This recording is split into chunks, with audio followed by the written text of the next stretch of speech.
Hey guys, this is Eric. I'm back on here after some contemplation about a lot of things that happened over the weekend. And I'm no conspiracy theorist by any stretch of the means, but I'm not stupid either. So let me tell you, if you haven't been paying attention to the news, what happened over the weekend. And so, first, just for the sake of time, I'm going to link all these things into the description of this video so you can look at them yourselves later on. But first,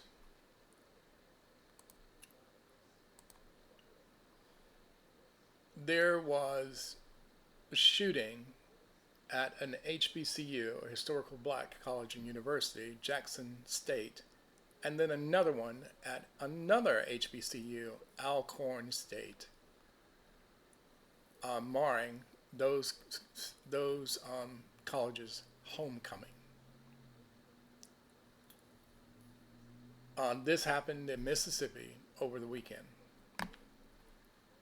Then it was reported that one adult was killed at one and a child was shot at another one. Then in Beaufort, South Carolina, 4 people were killed and I think more than 16 were injured. Injured meaning they were shot. The mass shooting at a bar in St. Helena Island, South Carolina, ahead of a high school homecoming celebration. Yes. Same weekend. This happened at, I believe, I can't remember, Willie's Bar and Grill on Sunday morning. Yeah.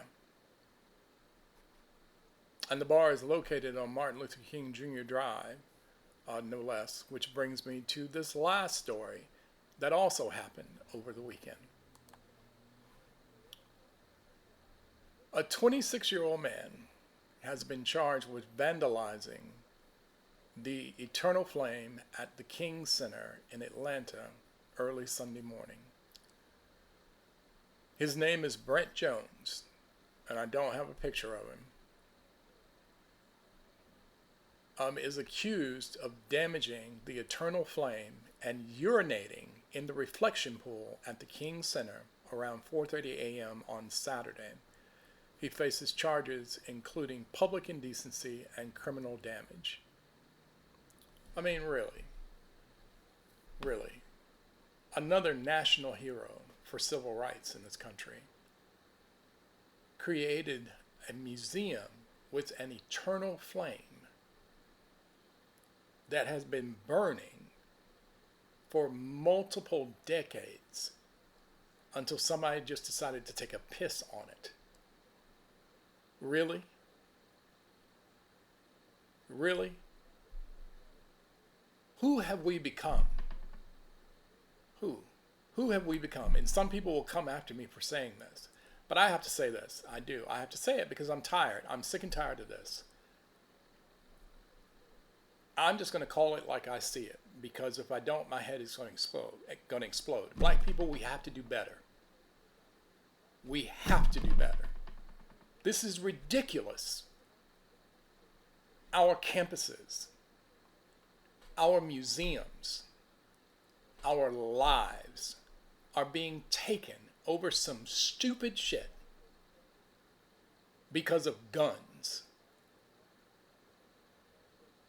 When I was a kid, and yes, I will say this for the context of this video, I'm 63 years old. When I was a kid, we settled disputes with our fists.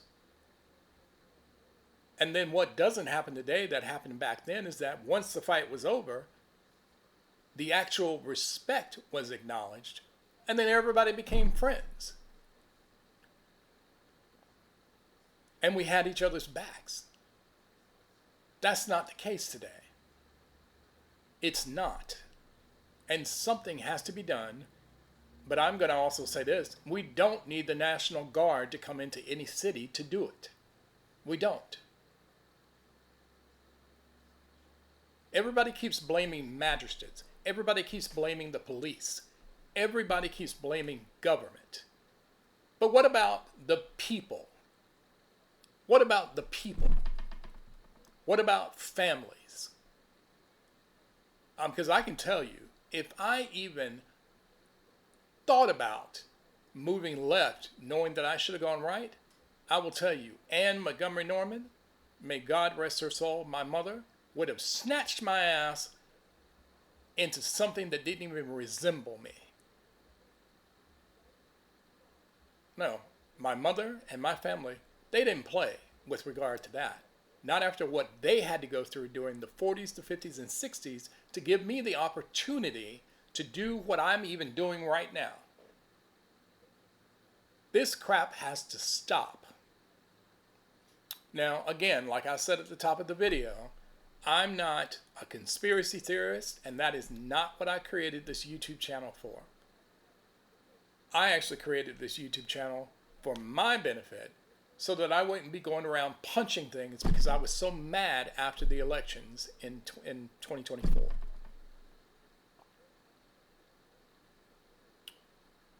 But I'm also going to tell you something else that was announced ahead of last weekend.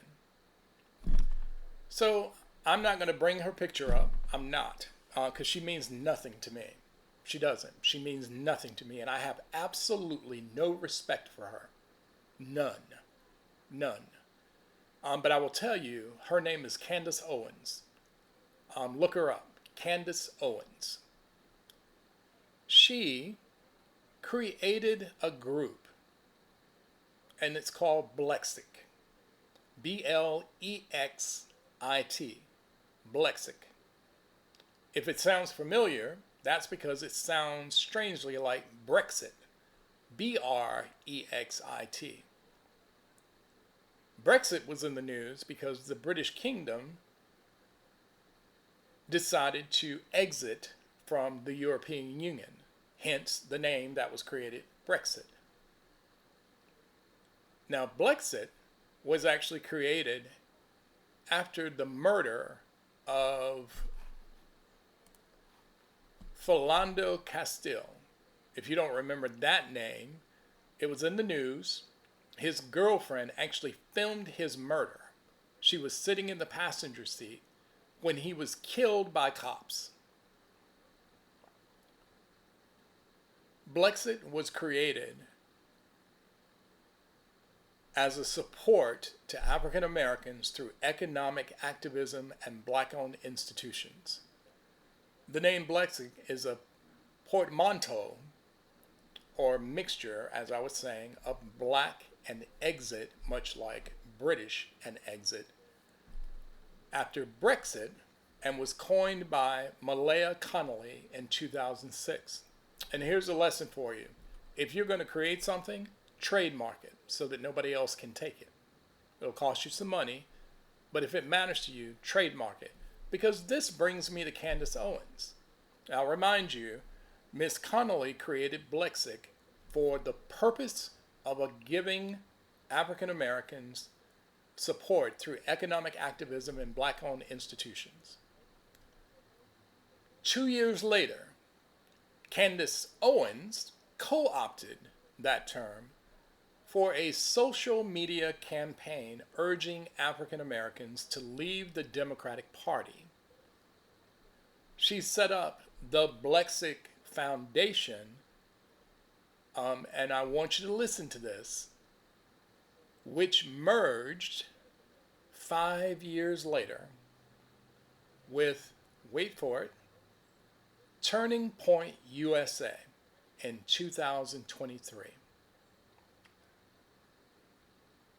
Yes. And again, I'll remind you that the reason that she was able to do this is because Blexit was not trademarked.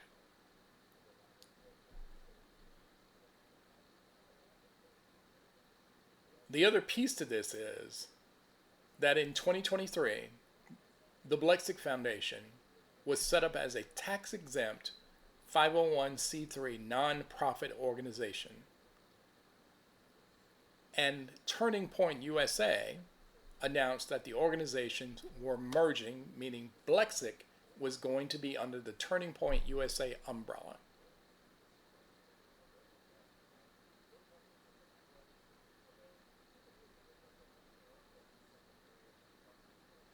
That was announced. What was announced on Thursday was that Blexic members were going to start coming to HBCU's homecomings. Mm-hmm. And I know somebody might pick up this video and piecemeal it and say that the left is throwing away its own people. I don't know that I'm doing that. In fact, I know that I'm not doing that. I don't like bad actors, people who are misguided. Because I can tell you, if you're following Candace Owens, you are misguided. She has no idea, none, of what African Americans actually go through. She doesn't. She has no clue. So I just wanted to jump on here before I let this go and didn't do the video, that enough is enough. Enough is enough. And this is being exacerbated. Exacerbated, meaning the pot is being stirred on a daily basis now by this administration. And people are calling for the 25th Amendment. Let me remind you what the 25th Amendment actually does. Yes, it can be invoked to remove the president through his actions from office. But what people forget is who can invoke that. The 25th Amendment is to be invoked by the members of his cabinet. And I don't have to tell most of you who are thinking individuals that you know who are part of his cabinet. Do you honestly think that R.F. Kennedy Jr. is going to vote to remove Trump from office? Do you think the Secretary of the Treasury, a billionaire who also happens to be gay, do you think he is going to vote to remove Donald Trump from the presidency? Of course not. Do you think Kristi Noem is going to do that? No, she's not. My point is, it would have to have a full majority, or actually not a full majority, but a full cabinet vote to invoke the 25th Amendment. That's out. It's not going to happen. The fastest way to do this is for the House and the Senate to be retaken, and then the House will impeach him a sixth time, or actually the fourth time, and finally the Senate will convict him, which means he will be removed from office. There is enough evidence that that the House has to choose for an impeachable offense. The mere fact that he is trying to get Republican-controlled states to gerrymander districts to create new Republican districts so that he can hold on to control of the House, that has come to North Carolina now. Senate Majority Leader Phil Berger has announced that when they return to Raleigh next week, they are going to start discussions about redrawing the districts in an off-census year. That's the only time the districts are supposed to be redrawn based on population movement, population increase or population decrease. That's how the House gains or loses seats. But not this time. It has happened in Texas. California fought back. They're redrawing the districts, but they're doing it the right way. They're putting it to the people of the state. And the people will decide if those districts will be redrawn so that California is fully Democratic. Missouri is also doing it. I believe Pennsylvania is looking at it. And now the North Carolina legislature is looking at it, as well as Florida and Georgia.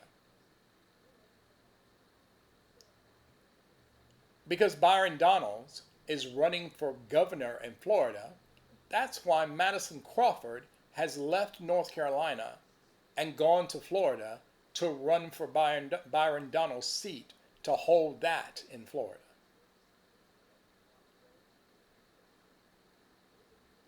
And if we can find the right judicial judge, somebody who understands that the law is the law, this can be stopped.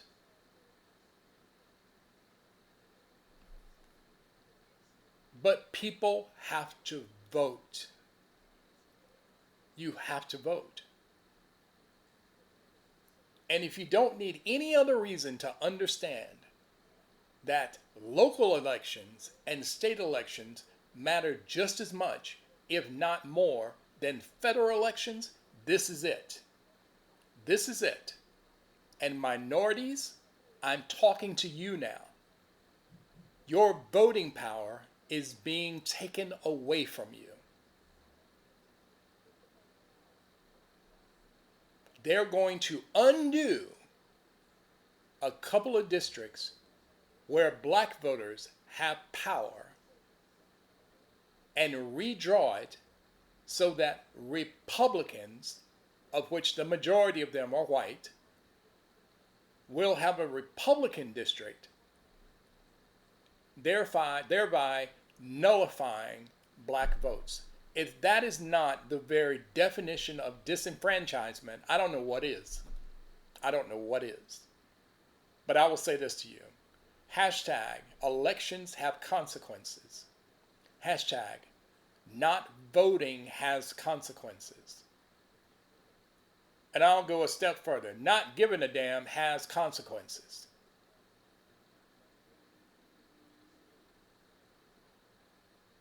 Just ponder on this. Ponder on it. And I'll see you on the next video. Take care. Oh, and by the way, get outside. It's beautiful outside. No humidity. I have a head cold. I tried to go outside. Didn't work so much, so I came back inside. But I wanted to lighten that up a little bit because I got a little heavy. But anyway, take care. Hashtag elections have consequences. See you on the next one.